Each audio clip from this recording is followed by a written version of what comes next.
ॐ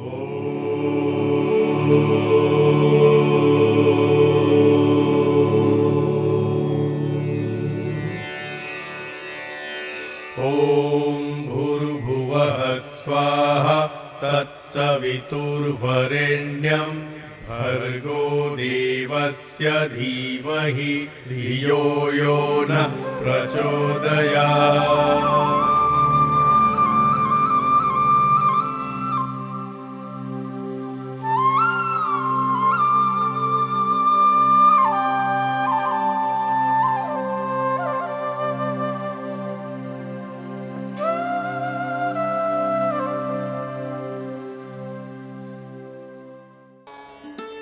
दंडी जी की पाठशाला छोड़कर 1863 में स्वामी जी आगरा आ गए। स्वामी जी ने आगरा से जयपुर होते हुए राजपुताने के अनेक नगरों का भ्रमण किया और गुरु जी को दी हुई प्रतिज्ञा पर कार्य प्रारंभ करने का निश्चय किया। पुष्कर में इसी ब्रह्मा जी के मंदिर में स्वामी जी ने निवास किया था। यही है वो कोठरी जहां स्वामी जी एक बार ठहरे थे। यहां स्वामी जी ने अवैदिक मतों का खंडन प्रारंभ किया। वैदिक मत को स्वीकारते हुए यहां अनेक लोगों ने माला कंठी उतारकर जनेऊ धारण किया। गाय की दुर्दशा देख स्वामी जी की आत्मा रोती थी। अजमेर में स्वामी जी ने वहां के पॉलिटिकल एजेंट कर्नल ब्रूक्स को गौरक्षा से होने वाले लाभ समझाए। कालांतर में गौरक्षा के लिए स्वामी जी ने 3 करोड़ हस्ताक्षरों के साथ एक पत्र महारानी विक्टोरिया को प्रस्तुत करने का निश्चय किया, परंतु समय रहते इतने हस्ताक्षर एकत्रित न हो सके। दूसरे पशुओं का संरक्षण भी स्वामी जी के लिए उतना ही महत्वपूर्ण था, क्योंकि ये भारतीय कृषि और ग्रामीण अर्थव्यवस्था की रीढ़ थे। अजमेर में ही विभिन्न मतों के धर्माचार्यों से शास्त्रार्थ भी हुआ। स्वामी जी ने हरिद्वार के 1867 के कुंभ में सप्त सरोवर पर, जो आज वैदिक मोहन आश्रम के नाम से जाना जाता है, धार्मिक पाखंड के विरुद्ध पाखंड खंडनी पताका फहराई और उसके नीचे खड़े होकर जनता को संदेश दिया। धर्म जिज्ञासुओं, अज्ञान के अंधकार से निकलो।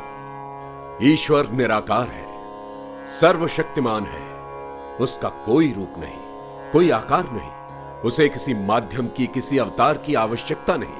ईश्वर प्राप्ति तीर्थ, कंठी, तिलक, छाप या सुमरणी से नहीं, वरन शुद्ध विचार और सत्य आचरण से ही संभव है। सत्य सनातन वैदिक धर्म की राह पर चलकर ही मनुष्य की मुक्ति संभव है। आओ लौट चले वेदों की ओर, आओ लौट चले वेदों की ओर। स्वामी जी को घोर शोक हुआ कि साधु समाज मूल सत्य सनातन वैदिक धर्म को भुलाकर संकीर्णताओं में बट गया है। उनके मन में समाज कल्याण की तीव्र भावना उत्पन्न हुई और अपने पास की प्रत्येक वस्तु, कपड़े, पुस्तकें, धन सब उन्हें इष्ट सिद्धि में बाधा प्रतीत होने लगे। और ओम सर्वम वै पूर्णम स्वाहा कहते हुए स्वामी जी ने अपना सब कुछ जनता में बांट दिया और इष्ट सिद्धि होने तक मात्र संस्कृत में बात करने और गंगा तट पर विचरण करने का व्रत ले लिया।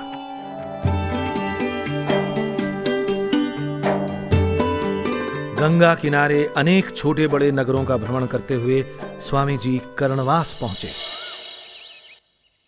हम राव कर्ण सिंह चक्रांकित संप्रदाय के गुरु रंगाचार्य के शिष्य हैं। हम कहाँ बैठे? जहां आपकी इच्छा हो। हम तो यहीं बैठेंगे, तुम्हारे पास। बैठो।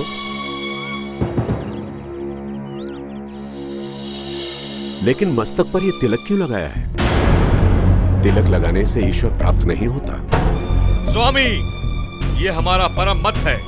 यदि तुमने इसका खंडन किया तो हम बहुत बुरी तरह पेश आएंगे। सत्य कहते हुए सिर भी कटता है तो चिंता नहीं। और यदि तुम लड़ाई करना चाहते हो तो जाकर राजपुताना के राजाओं से करो। और यदि शास्त्रार्थ करना है तो वृंदावन से अपने गुरु को बुलवा लो और प्रतिज्ञा लिखवा लो कि यदि वो हार जाए तो अपना मत छोड़ दे, अन्यथा मैं अपना मत छोड़ दूंगा। स्वामी, हम चाहें तो इस तलवार को तुम्हारे पेट में घुसेड़ दें, लेकिन हमारा सन्यासी धर्म हमें इसकी आज्ञा नहीं देता। महर्षि दयानंद ने नगर नगर ग्राम ग्राम घूमकर शास्त्रार्थों के द्वारा अपने प्रतिद्वंदियों को परास्त किया। दयानंद के अमोघ अस्त्र शास्त्रार्थ के सामने बड़े बड़े धर्म योद्धा धराशायी हो गए।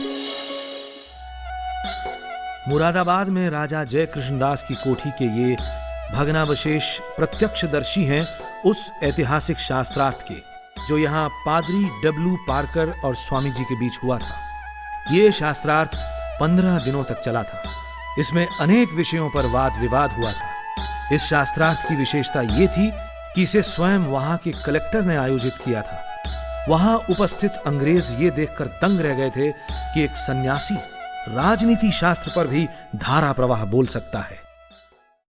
वागर्थः प्रतिपत्तये जगतः पितरो वंदे पार्वती परमेश्वरौ। आज मैं दयानंद से इन मूर्तियों को भोग लगवा कर ही उठूंगा। वेदों में मूर्ति पूजा का प्रमाण तो दीजिए। मूर्ति पूजा का प्रमाण? आप लक्षण के लक्षण बताइए। लक्षण का कोई लक्षण नहीं होता।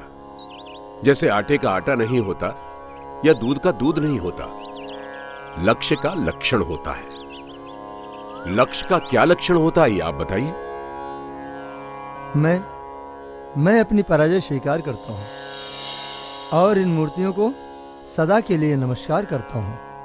इस शास्त्रार्थ से उस क्षेत्र के क्षत्रियों पर बहुत प्रभाव पड़ा और उसी दिन सैकड़ों राजपूतों व अन्यों ने कंठी और माला छोड़कर यज्ञोपवीत धारण किया।